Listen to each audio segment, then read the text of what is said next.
Elvar, þá það íslenska liðið mætt til Georgíu. Hvernig gekk ferðalagið hjá okkur? Bara ágætlega, svolítið langt en það gekk bara vel. Við fengum fína hvíld þarna milli fluga og búin að hvíla okkur í nótt, þannig að við erum bara svona á lokametrunum að græða okkur fyrir leikinn og ég er full trú að við erum tilbúinir.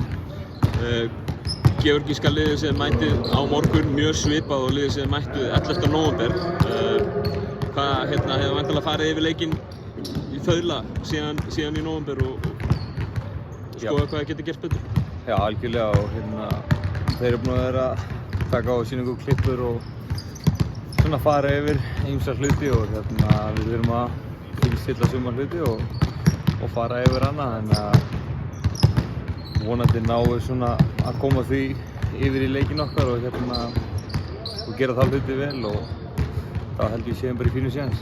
Þeir að fá ferska lappir inn í hópinn. Það er ekki 3 leikmenn, þú og Haukur og Kristófer sem eru ekki að spila núna fyrir helgina í leiknum á móti Spáni. Hvað áhrif hefur það heldur á leikinn? Og bara vonandi getum við nýtt okkur það, koma inn með kraft og nýtt þessar fersku lappir. Það gefur mann alltaf eitthvað smá svona advantage að spila með ferskar lappir og vonandi verður von á morgun. Það er bara risaleikur, það væri óskandi ef við allir liðinu myndum bara klikka vel saman og myndum komast á HM. Og talað það, að þetta sé einn af stærstu, ef ekki stærsti leikur sem íslenska landsliðið spila. Að komast inn á lokum á HM var risastórt. En einhverjir ykkar hafa nefnt að íslenska liðið sé með reynsluna að vinna stórleikina. Þeir vinni í Ítalíu og Úkraínu síðustu ára, hafi tvisvar farið inn á Eurobasket lokamót. Hvaða máli skiptir svoleiðis reynsla fyrir íslenska liðið á morgun? Það hjálpar alltaf til, en svona þegar bara komið í svona eitt leik þá skiptir málið náttúrulega bara að vera með bara alla hluti fínstilta og vera tilbúin að gera allt sem við getum til þess að koma okkur í aðstöðu til þess að vinna leikinn í lokinu, þannig að reynsla og ekki reynsla.